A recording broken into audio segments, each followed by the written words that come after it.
Long ago, before this day's confusion did begin, throughout the stars did we go wandering. Distance was no barrier, and time it had no hope. Free to come and free to go. Free to come and free to go. Open up the book of stars. Open up the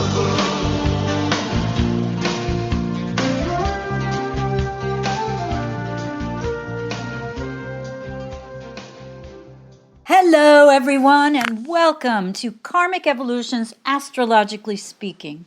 I'm your host, excuse me, a little froggy throat clearing there, Sheri Hasan of Karmic Evolution Astrology, and I'm coming to you on October 20th, 2022 from Contact Talk Radio. Just a quick reminder that this show aims to bring you the truth about astrology and your soul's karmic evolution. So before I get into this week's Astro news, you can use my usual housekeeping stuff, which is to tell you that you can listen to Karmic Evolution's Astrologically Speaking podcast anytime by simply going to my website at karmicevolution.com and clicking on the upper right-hand portion of the banner labeled podcast. From there, you can scroll down the page and hear the most recent show and or search the archived listing for past shows you may have missed or to which you'd like to listen again. Now, the show drops every Thursday at 11 a.m. Pacific and 2 p.m. Eastern. So, of course, you can listen live. But as that's not convenient for many of us, it should be uploaded by that time, by 3 o'clock when the show finishes airing live, so you can listen anytime after that. And while you're on that page, you'll see above the most recently posted show a downloadable freebie labeled How to Keep Your Sun Sign Happy. And this is friendly advice for every sun sign from renowned astrologer Stephen Forrest, who's an evolutionary astrologer primarily, about what each of us, depending on our individual sun signs, needs to be happy. It's based on an interview I did with Stephen a couple of years ago, and he's given me permission to use what I published as a sidebar to it, which just came up in the course of our conversation. And if you do download this freebie, it will sign you up for my weekly Conversations About Consciousness newsletter, but you can, of course, subscribe anytime. So be sure to grab it when you listen to this podcast, whether you do so live or after the fact, and enjoy some of Stephen Forrest's words of astrological wisdom. Separately, you can always follow me on my Facebook page, which is Karmic Evolution for Your Soul, and keep track there of my upcoming podcasts, content, and more astro news you can use. I'm posting now on Instagram as much as I can regularly, so feel free to follow me there as well. And finally, I'm still offering to my listeners only a 1-hour discounted Karmic Evolution Natal Insight reading for only $99.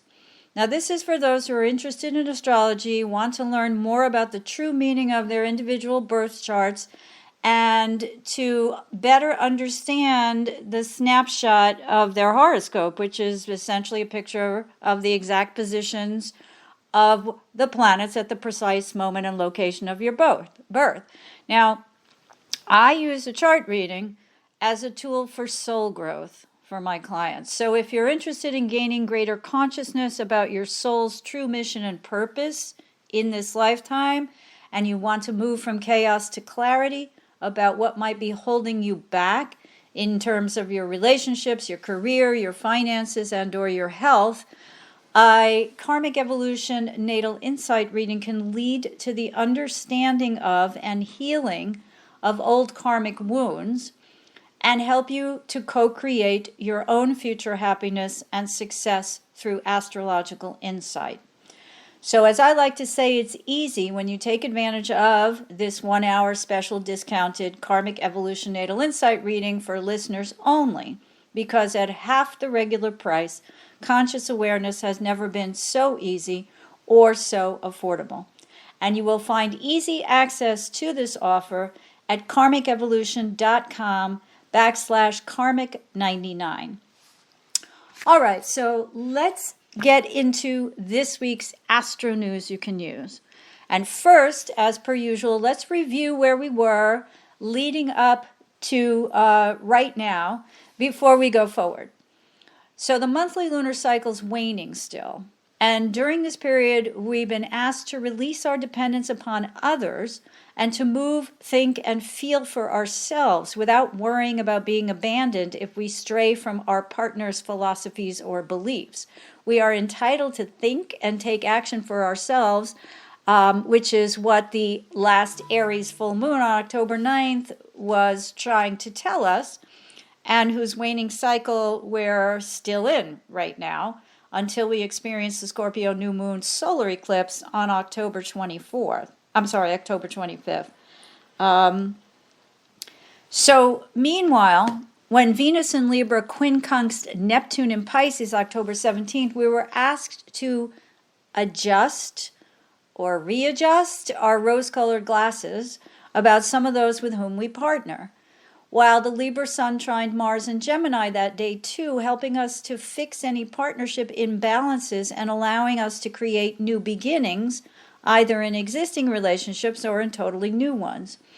And an airy Venus in Libra, Mars in Gemini trine October 18th, which was only 2 days ago, allowed us to be self-assertive and to communicate easily without stirring up any hornets' nests. In turn, relations with others were smooth as our needs became perfectly balanced with those of others, especially in romantic and sexual partnerships. Now, however, late last night or early this morning, October 19th or 20th, depending on your time zone, the Libra Sun and Venus both formed cardinal squares to Pluto and Capricorn, begging us to oppose outside pressure or stand up to manipulative tactics and not to use them ourselves to coerce others into thinking our way or doing our bidding. Now, these squares to Pluto hold a good bit of short-term import because they're powerful enough to trigger events. In addition, Mercury in Libra will likewise square Pluto in a week on October 27th. So that energy will carry a more obsessive quality, and it's part of the upcoming October 25th Scorpio new moon solar eclipse energy, which I'll be addressing in a few. But in essence, however, these squares to Pluto, along with the fact that the Sun and Venus will move into Pluto-ruled Scorpio on October 23rd, just before the October 25th solar eclipse, challenge us to stand up and resist the pressure of others who want what they want when they want it, and what they desire, that others simply acquiesce to their demands. So desire is a good word for Pluto since it's related to desiring power. And I mean, why would someone want to be powerful if it wasn't to attain whatever it is that they desire? So that could be money, could be sex, could be, becoming a CEO. I mean, a lot of things that we think of in terms of success really relate to like climbing the corporate ladder, for example, which is a Capricorn thing. But remember, Pluto's now in Capricorn, that, it wields a lot of authority, and then it attracts to it things like money and power. So, I always think of what my Capricorn sun mother used to say, which is, he who holds the money holds the power. And at the time, she was talking to me about marriage, but it's really quite appropriate to bring up now because these squares all come from planets in Libra, and we're morphing this month from Libra energy into Scorpio, as noted. So let's remember that if Pluto ruled Scorpio's archetypal themes revolve around power, whether that's gained through subtle manipulation or outright decimation of an opponent, and the best way to gain power is to disempower others, right? So when it's in the form of a coercive guiltship or more blatant lying or riding roughshod over others and leaving them for dead, metaphorically or literally, any way you slice it, these squares to Pluto right now are about rendering others impotent. Now, some of us may be tempted to use such tactics to gain what we're after, whatever that might be, but Pluto Scorpio always cautions us that revenge is sweet, and if you're going to con somebody, or worse, you'd better watch your own back down the line. So Scorpio's themes, as many of us know, include money, as mentioned, as in joint resources or other people's money, such as through our relationship with banks and lenders and brokerage and insurance firms, etc., and hence its association with wealth, including hidden wealth, as in that which lies beneath the surface of the earth, like diamonds and gold. And the good news about the Sun-Venus squares to Pluto, which are basically culminating today, but again are triggering things, or have been triggering things, which I'm going to discuss in a second, is that if we stand up to the coercive tactics of others, we can let go of old, invalid patterns in our relationships and make room for new, more creative ones to evolve. Remember, Pluto's about death and rebirth. And if we're the ones using such tactics to hold on to others for fear of abandonment now, we might use these squares instead to better understand where radical change is necessary in our relationships, because it's time to realize some of them just may have reached their past due dates. In short, we're tasked now to become more empowered moving forward, because standing up for ourselves might perhaps avoid a complete relationship breakdown now, rather than having to end it entirely. And that's especially true since love, affection, and goodwill are actually in the air as we wax toward the Libra Sun Venus conjunction on October 22nd. And between now and then, we may attract love, finances, and material possessions, as long as we avoid overindulgence now. So let's take a look at some of what's happened as the Sun-Venus squares to Pluto were waxing up again until early today. Now, in my opinion, we saw a lot of Sun Libra square Pluto energy at play this past week in the couple of political debates between Democratic and Republican candidates for office as we head towards the U.S. midterm elections. Now, in politics, there's always a lot of maneuvering around the truth, which is kind of putting it mildly, right? Some politicians are more skilled at it than others, but in this day and age, many are outright liars.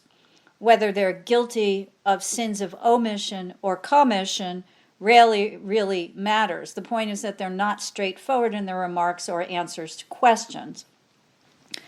As a recent NPR headline put it, and here I'm quoting, "It's been a pretty contentious debate season for Senate midterm races," while, again, I quote, "Ohio's Senate debate quickly turned hostile," was the headline out of Time magazine this week.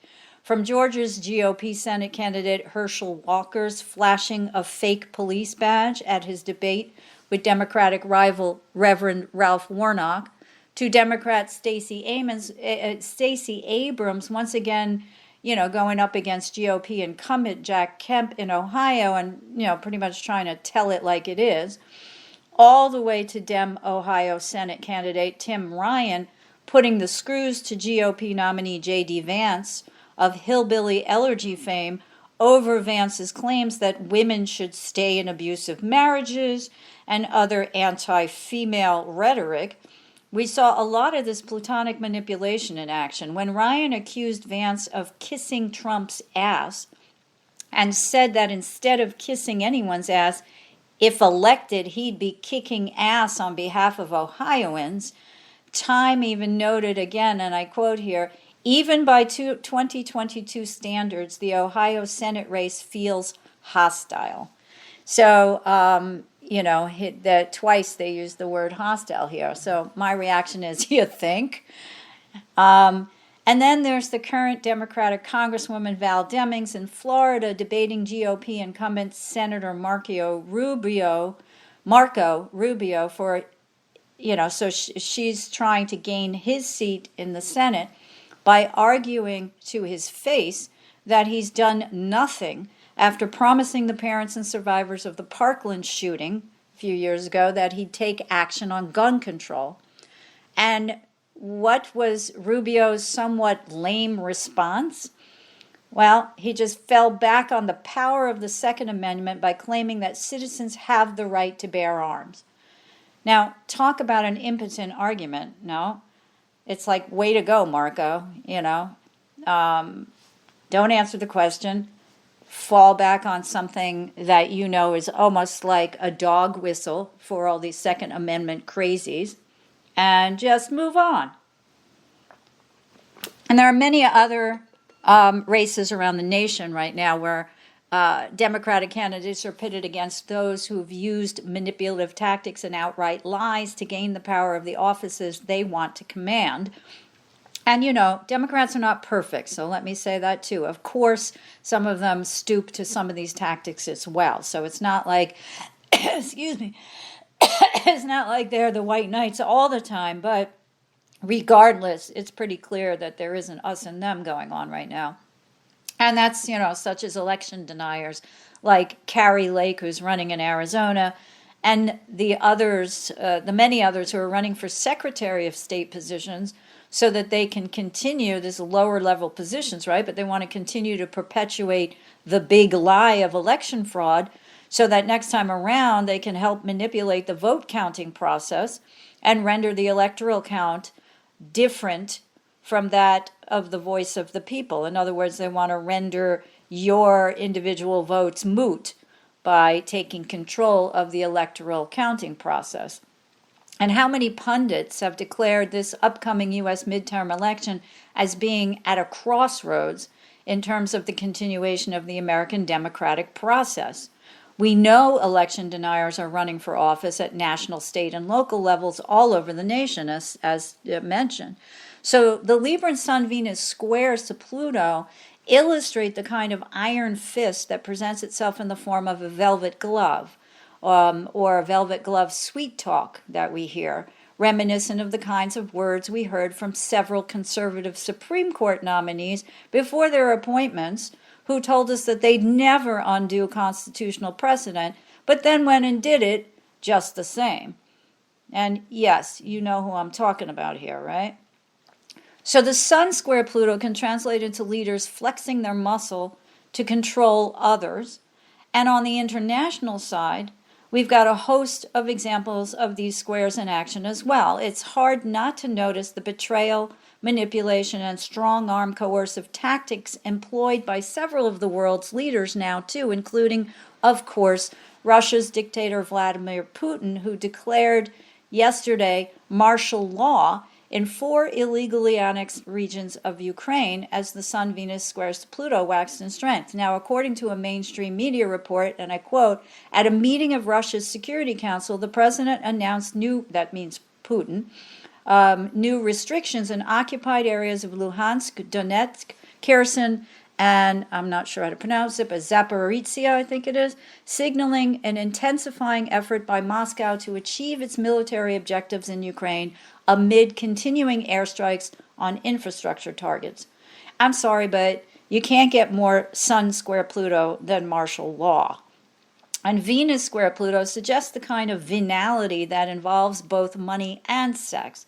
In American politics, we've seen, at least since the Reagan years, a prominent emphasis by conservatives on fiscal austerity. It's known economically as the starve the beast philosophy, which means you starve the federal government of funds through tax cutting or tax cuts on the wealthy and corporations so as to shrink the government of its, bureaucracy, it being bloated with too many federal workers and too much money going out in pensions over the years and all those kinds of things, which, disregarded, because at the time there was so much of a backlash against welfare queens and that kind of rhetoric. And, the intention to increase the mass incarceration of what turned out to be mostly black and brown people, right? So fiscal austerity, shrink the government, have less money for social services, dump everybody out onto the streets who were formerly residents of psych wards or getting help through those kinds of programs, decrease or do away with welfare. I'm sure, I'm hoping, I'm preaching to the choir. But what happened since then, or those years, is that this fiscal austerity philosophy was taken up over the past 40 plus years by many other nations in Europe.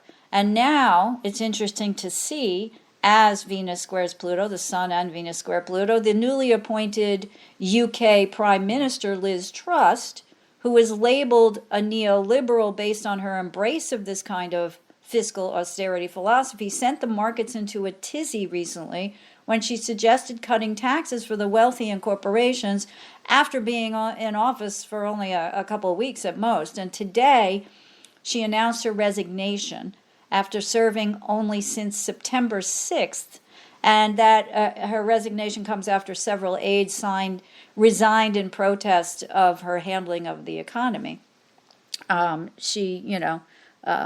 Basically it's like, oh, let's try this to impose this philosophy which has been proven not to work, but we'll jam it down your throat anyway. So astrologically, it's really kind of interesting to note that Truss came into power just prior to Mercury station retrograde on September 9th, and that she's out now only a few days after Mercury cleared its October 17th and 18th shadow period. Now, I know I discussed recently not really focusing too much on the shadow period, especially with Mercury, because it happens so frequently, 3 to 4 times a year, Mercury retrogrades. But you know what? Let's just jot it down for further observation, okay? And next we have Biden's announcement yesterday, October 19th, that he's authorizing the release of 15 million more barrels of oil from the U.S. Strategic Petroleum Reserve. And that particular reserve is meant to protect us in the U.S. in times of war or serious adversarial actions by enemies outside the nation.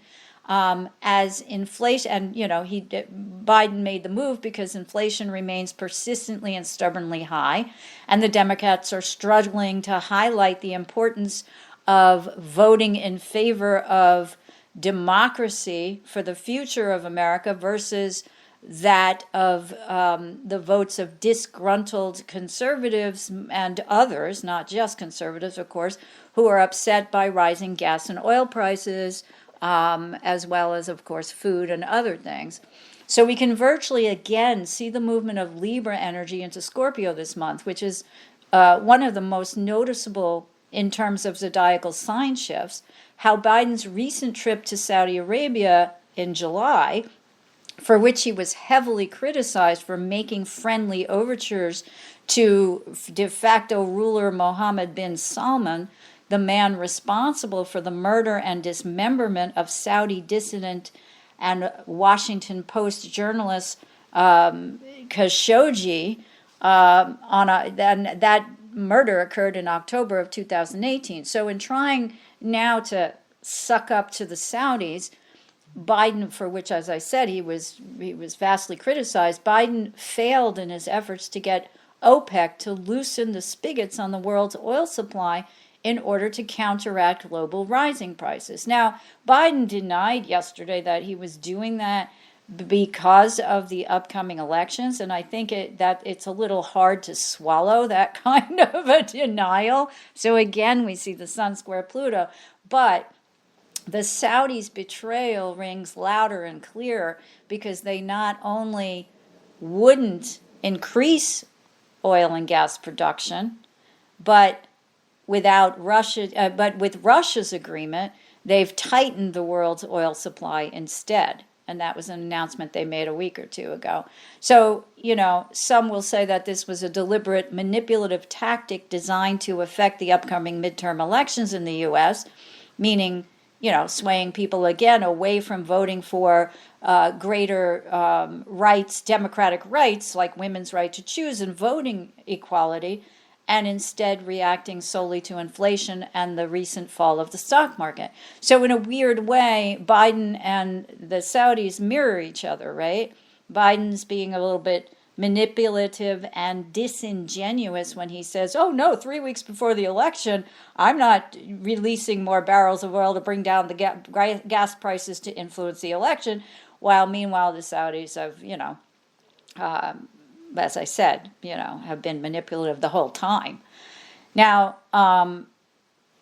if we return for a moment to domestic news, we also see clearly the energies of the Sun-Venus squares to Pluto in Donald Trump's having been forced to give a deposition in court yesterday in the E. Jean Carroll defamation case.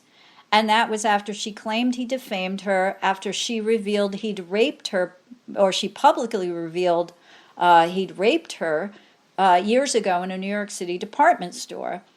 Now, the fact that the judge in the case ordered this deposition to take place finally came after Trump's lawyers delayed, as is his favorite tactic, for too long, irritating the judge. So, let's move on a little, because I just think, again, it's notable. I've taken up a certain amount of showtime talking about these squares to Pluto, because I think they're what's happened in the outside world has been such a good and strong illustration of them.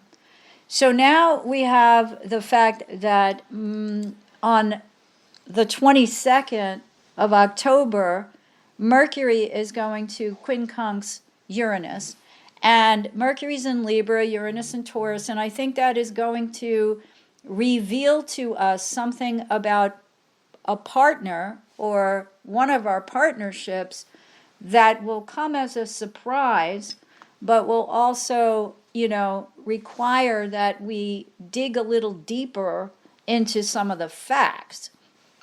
And that this, given all of this Plutonic energy right now, as we're waxing towards the Sun and Venus entering Scorpio on October 23rd, we're seeing again that shift, right, from Libra to Scorpio.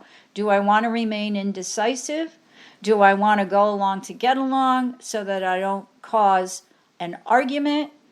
Do I favor partnership over my own instincts and my own ability to act independently? And again, these are all themes that were prevalent at the Aries full moon on October 9th. But as it's waning, we'll see the Sun and Venus, as I said, enter Scorpio on October 23rd, which will kick off a month of intensity.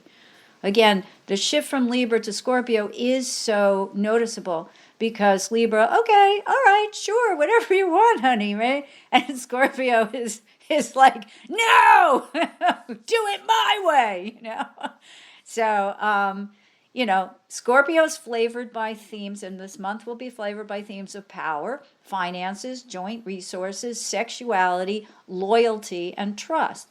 And given that the Scorpio, Venus, and Sun's first aspects are a quincunx to Jupiter and Aries that day, which is, I'm sorry, I've skipped over something. I want to go back. I mentioned it earlier. On the 22nd is when Mercury will quincunx Uranus. Something new will be revealed, potentially asking us to adjust our loyalties in partnership relationship, which I would say one of the best examples is those that I've given of these political debates here in the U.S., for example, and the Liz Truss thing, but how people will change their minds about others, right?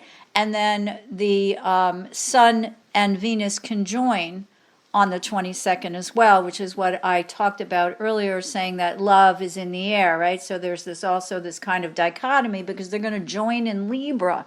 So we're still, that's the shift from October 22nd, when the Sun and Venus join together, and then shift into Scorpio on the 23rd, and then on the 25th, we have the Scorpio new moon solar eclipse. We're going to see a kind of perhaps rapid, and the Mercury quincunx to Uranus is fast, right? So, oh God, I watched those debates and oh my God, I thought I liked him, but geez, he couldn't answer any of the questions. I mean, the guy sounds like an idiot, So opinions change, right? Perspectives shift. And I think that's what's happening right now, which is what's going to make this eclipse season, most notably the November 8th eclipse, which I'm going to get into much more deeply next week. But there's a lot of last minute decision shifting. So my point in bringing this up, aside from the fact that everyone's interested in hearing about the eclipses, of course, is that there's going to be a lot of last minute changes here. And that's what's unsettled many of us astrologers, because when Uranus is involved, and it will be prominently at the November 8th eclipse, because it's going to team with the Taurus moon and oppose the Sun and Venus in Scorpio. And so we're going to have some rapid shifts. So the shift is starting now, but then in 3 weeks' time or thereabouts, is the shift going to occur? Is going to be another shift? All right. So I'm just planting the seeds here. So keep that in the back of your mind as I'm continue to babble on about my favorite topic, astrology, and how it affects the collective and how the collective affects each of us individually. So again, the period of partnership, Sun, Venus conjunction in Libra. I love you, I love you, I love you, right? Okay, we're both on the same wavelength. I give, you take, you take, you take, I give, whatever. You know what I'm saying.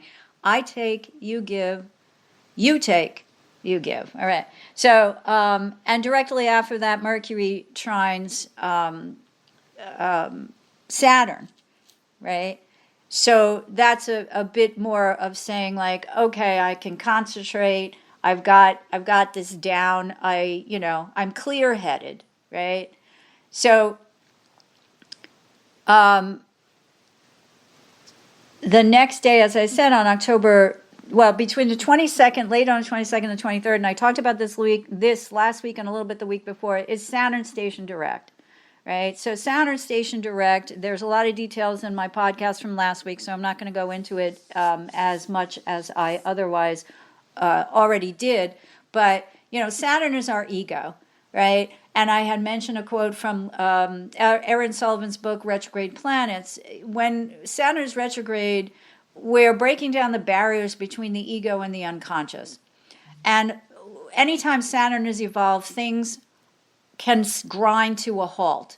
I think I mentioned last week, many of us have been acknowledging that we feel stuck right now. And because Saturn's slowed down to station, whether he's stationing retrograde or direct, but in this case direct, he's at the same degree for a long period of time on either side, as he's stationing, again in this case, direct, and after he exactly stations, and then for a couple weeks or days after. So he's moving really slowly, and things will start moving again slowly as well. It's a good time for work projects to be launched and all that kind of stuff, because you've rethought and reevaluated and reanalyzed what your real goals are, and at the same time begun to deal with things that you might have formerly believed to be true, but now have better understood that just because you can't see, taste, feel, touch, or hear something, it might actually also be true. And that's what I mean when I'm talking about the connection or the dissolving of the connection between the ego and the unconscious, right? The soul knows, the soul has wisdom, but the ego often only relies on empirical data and things that it can prove. So again, along with these shifts from Libra to Scorpio and moving into eclipse season, moving into election season here, what I'm trying to say is that we are getting a little more clear, hopefully, about understanding that just because we can't, like I said, prove it, doesn't mean it isn't true. But on the other hand, because right now we have so many people believing things that are definitely factually untrue, we have this clashing dichotomy going on at the same time, right? So when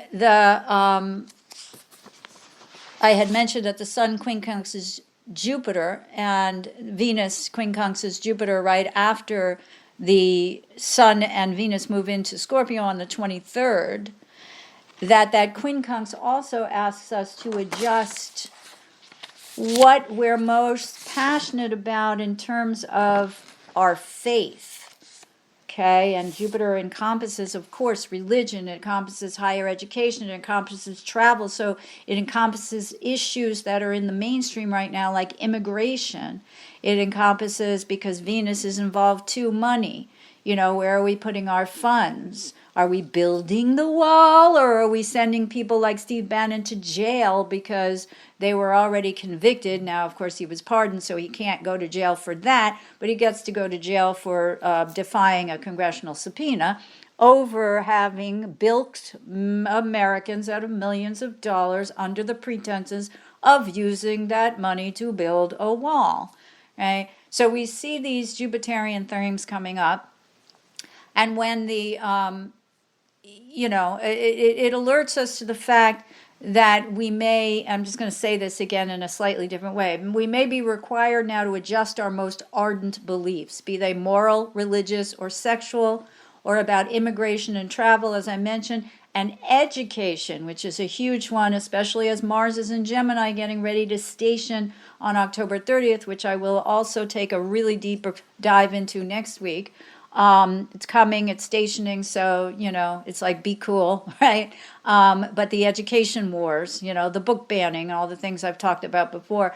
And of course, I mentioned religion. So, who's got rights? People who only believe in one particular religion and none of the rest of the religions have any rights in this country anyway, or not. So, we're adjusting our most ardent beliefs, as I said, towards ones that don't simply empower our leaders, but that our choices in this regard empower each of us personally as well. And that has to do with money too, going back to the Venus square Pluto, right? We all know that there's too much money in politics coming from dark money sources. So who's actually pumping millions of dollars into campaigns with a particular agenda? All right, enough said, right? So when the Scorpio new moon solar eclipse occurs, and this is a partial eclipse, and I'm not going to get into the details of that right now because you can Google that pretty much anywhere. It occurs at exactly 2 degrees Scorpio. That's 2 degrees 0 minutes at 3:49 a.m. Pacific time and 6:49 a.m. Eastern time on October 25th. And when it occurs, we're called first and foremost to recognize what decisions we make, not only politically, but elsewhere in our lives as well, must reflect the degree of self-empowerment necessary for us to accomplish the necessary changes that benefit us individually and move us toward greater karmic success and happiness. Hang on. Sorry, just taking my iced tea. We know that at this eclipse, the Saturn-Uranus square is beginning to move out of its tight square formation. In fact, Saturn's station at 18 degrees 35 minutes of Aquarius, and I mentioned it'll stay at that degree for a while, still squares Uranus right now as we speak on October 25th at the lunation. It'll be squaring Uranus at 17 degrees and 31 minutes of Taurus. But since Uranus continues on its retrograde path, and it won't station direct again until January 22nd of 2023 at 14 degrees and 57 minutes, the day after the January 21st Aquarius new moon, which is, just for, it's at 1 degree and 33 minutes of the sign of humanity. But Saturn, as Uranus continues to retrograde, Saturn moves forward again. So the influence of these two, which held sway for the better part of the past 2 years, will begin slowly to wane. Now, that's a particularly rebellious influence, and we mentioned time and time again Black Lives Matters movement sparked in 2020, of spring of 2020, by the death or the murder of George Floyd. The people, women out on the streets after the Dobbs decision in the Supreme Court annihilating Roe versus Wade. What's going on in Iran, all this kind of stuff. So, in fact, by the Taurus full moon lunar eclipse on November 8th, which of course is the day of the U.S. midterm elections, these two, Saturn and Uranus, will be separated by almost 2 full degrees, since at that point Saturn will be at 18 degrees and 48 minutes of Aquarius. You see how little he's moved from 1835, 2 weeks before, while Uranus continues to move backward to 16 degrees 56 minutes of Taurus. So whether that means protests will be quelled or stopped in places like Iran right now, where women are rebelling against the harsh religious rules imposed on them by an iron-fisted, religiously ideological regime or not, I don't know. But I'm guessing the fire may go underground for a while. Now, the warning or the thing to take heed of, and what they are still talking about all over the media waves, airwaves, news waves, cable waves, whatever, print waves, and podcasts like mine, are the fact, whether or not the abortion issue is going to still be setting women and those who are pro-choice, regardless of gender, age, religion, whatever, whether they will be as motivated to go to the polls or not in 2.5, 3 weeks. So, we already know that early voting started earlier this week on Monday, the 17th, in several states. And I think I heard reported yesterday that about 130 million people will vote early, or I don't know, that's like a third of the nation. And I'm not sure what the under 18 age population is. But if we have 380 Americans and 130 are already voting before Election Day, we know that they're influenced by just these things that I've been talking about now in terms of astrological energies. And the energies will shift slightly by the time we get to November 8th. So back to the Scorpio new moon solar eclipse. I believe, given all that I've outlined here, that the big picture is that, and again, I went into this in great detail on last week's podcast, that the inequality of women, both in the U.S. and elsewhere, forms the backdrop to this call for greater empowerment at the polls now. And in an authoritarian or fundamentalist regime, the only form of expression is rebellion, which can start out peacefully but be met with violence. However, in places like the U.S., we can rebel against those in power with our vote. So, I mentioned the Me Too movement gave women as a group a stronger voice, at least here in the U.S., as proven first by their coming out in droves to vote out abortion restrictions by referendum in Kansas this past summer. So the safety in number and e pluribus unum philosophical mantra, or out of one many, of the founders of this nation can be manifested in real concrete physical terms when women and those who support women's rights show up at the polls. And this solar eclipse lunation solidifies the strength of the Scorpio moon, sun, and Venus to accomplish their goal of solidifying the trust of people people trusting in the fact that societal reform is possible. I mean, you talk to any woman who's pro-choice, right? And I mean, it's like, this cannot stand. This just cannot stand. Like, we just all know in our hearts that we can't continue to live another 50 years in the United States of America without any rights to bodily autonomy. Never mind what that opens the door to in terms of the Supreme Court and its having promised not to do away with precedent, but betraying us all and doing away with precedent in making what they said a lie, right? They can't get, again, more plutonic than that. So, the question is, as with e pluribus unum, whether the many will stand together as one between now and the next couple of weeks. So the Scorpio archetype at its core really represents deep bonded trust and loyalty. In a one-on-one relationship, it's the knowing that one will take a bullet for their significant other, their child, their parent, their friend, their boss, whoever.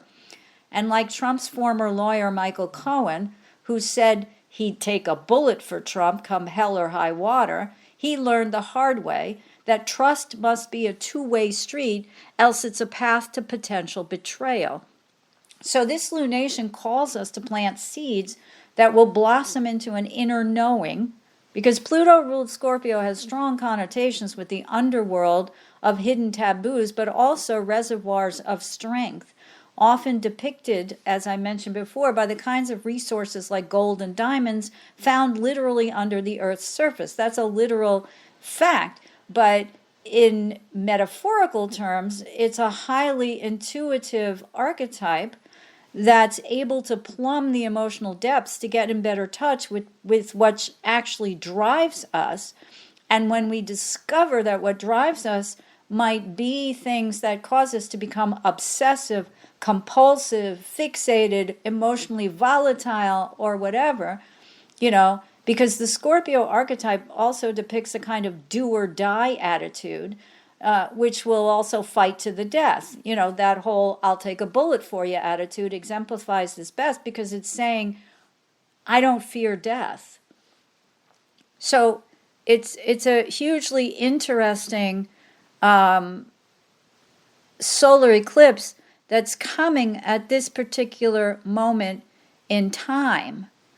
So as I mentioned before, with the midterm elections now less than 3 weeks away, we can see how all these aspects play into our choices and how we might make them. And in other words, talking about this week's Mercury quincunx to Uranus, again, we've seen a lot of quincunxes in the sky. These are just adjustment aspects. But when Uranus is involved, they happen rapidly. So, and I mentioned this before, but I'm going to say it again in a slightly clearer way. We might have developed, say, an affection for a particular candidate, and then learned something shocking or surprising about them, like Herschel Walker, maybe. And hence my reference to these election debates and or the news highlighting candidates' stances and their ability or lack thereof to answer important questions and or to manipulate the masses into believing things that may or may not be true, So if we learn something shocking or surprising, as I said before, then we change our minds and then we decide to partner with someone else. Or not, as, we're looking at that Mercury trine Saturn too, which says it might deepen our commitment to those whose policies we think we love. So, hang on one second. This is the point where I always get a little discombobulated, as I mentioned last week, because I flip back and forth between some of my notes, and then I lose my place, and then I just start yapping and killing time. So hold on, let me just see. I don't want to continue to just repeat myself over and over again, because God knows that'll, nothing more boring than that, right?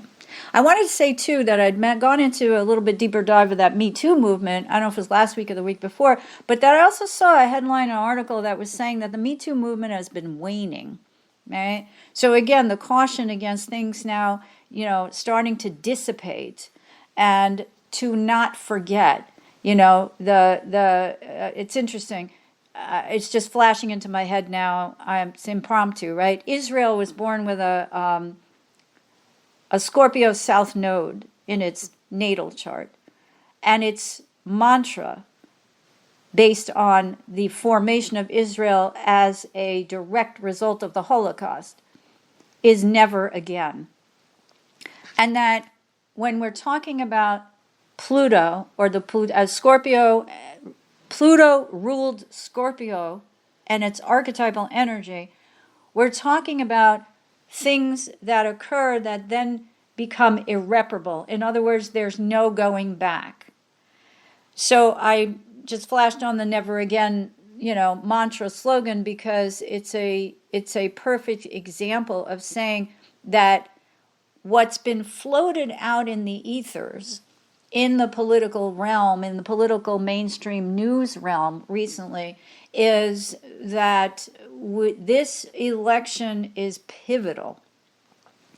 And because it's in Scorpio, and because it's in on the midterm election date, And because there's going to be a rapid change of opinion by people, right? It's important for us to plant the seeds now at this first solar eclipse to trust ourselves, to trust in our beliefs, to understand that in order to be able to trust other people, we have to be solid with ourselves first. And if we can't do that, then we're more prone to manipulation and coercion by others, whether it's a soft sell or a hard sell. So, as I mentioned at the same time, the Saturn-Uranus square is waning, so it's making it less of a big deal in terms of rebellion. So if we want to solidify our trust, again, in people and know that societal reform is possible, we have to stand together as one, right? And again, I want to point out that Mercury will trine Mars on October 26th, so it's going to be in play. These energies are waxing during this upcoming October 25th solar eclipse. Mercury on that day will also be waxing into and perfecting slightly after, a few hours after the eclipse, a quincunx to Neptune, indicating there is going to be more confusion. We have to adjust again those rose-colored glasses and discern whether what we're hearing is true or not, what we're learning is true or not. And then Mercury goes on to square Mars, which does give us the ability to more clearly focus and gives us more motivation to get the facts, right? And then after that, on the 27th, Mercury squares Pluto, which, as I said, carries an extremely obsessive connotation, ruminating, obsessing, compulsive behavior, right? So thinking about unearthing those as we hit the Scorpio new moon solar eclipse, to excavate these things, find out the causes for them, and start to try to eliminate them, because there are shadow side energies. And then Jupiter late on the 27th and early on the 28th moves back, because Jupiter is still retrograde, into Pisces. Now, I think that Jupiter in Pisces, because of course, while Jupiter was in Pisces originally, he conjoined with Neptune back on April 12th in Pisces, and we saw what I would call a dissolution of some of the long accepted laws. I mean, to me, if we're looking at this from that vantage point or that point of view, Jupiter is legal, it's law, higher law. Supreme Court is the highest court in the land. And 2 months, within 6 weeks after that conjunction, the aforementioned Supreme Court did away with precedent. They dissolved the boundaries of the law, right? So when Jupiter goes back into Pisces, I'm not really sure exactly what we can expect, but I think Jupiter has to do with faith, right? So there's a dilution of faith going on here. That's on one hand. Of course, each archetype has a positive and a negative potential manifestation. So on one hand, one could become more spiritually inclined to have faith, right? Because it breaks down the border between the ego and the unconscious and allows the unconscious to become more conscious in a positive way and see things differently, not just empirically. And at the same time, it can also send some of us into a spiritual tizzy, oh, I don't have to vote because, God will take care of it all and things will always work out for the best. Jupiter is an optimistic planet, so, and an expansive planet. So it can expand your faith, but at the same time make us lazy because of that. Or it can dissolve, like I said, more in the legal realm, more in the realm of how we have faith in our institutions like the court. So it's a double-edged sword here. So, I've introduced all of this in terms of concepts so that we can all think about this. Astrology isn't simple. Our charts are complex. Many of us are complex. And what goes out in the world is complex. So trying to make sense of all of these complexities is, what I try to do on a weekly basis. So I just want to kind of, leave everybody with the concepts that we're shifting from from Libra to Scorpio. I know I've said that like 50 times already. We are tasked with letting go of being indecisive and passive aggressive. We're going to be tasked at the Scorpio new moon solar eclipse to actually take charge, to actually take make a stake in the sand or whatever, draw a line in the sand, right? Stake out our territory and say, no more. Stop trying to bully me. So, we need to get the facts, we need to know what's what, etc. So, adjust our thinking towards reality, away from fantasy and wishful thinking, and, not fall into that uber spiritual trap where we just believe everything's going to be fine. Now, the final thing I want to mention is that, and I'll talk about this next week too, even though it'll be after the fact because I'm running out of time, is that there's only one planet in fire at the October 25th solar eclipse, which is Jupiter, which will not have, by that eclipse exact time, it will not have retrograded back into Pisces yet. So that carries a host of things, and I'm going to try and write on it. I'll post it and try and put it in my newsletter. So stay tuned for that. Because it can have a sort of manic flavor to it, as well as a depressive one. So I'll go into the more details on that to help enlighten you. But that's it for today. So thank you, everyone, for joining me. I sincerely hope you found the information presented here helpful as you continue your karmic evolution in this lifetime. Be sure to join me next week, October 27th, for another episode of this podcast.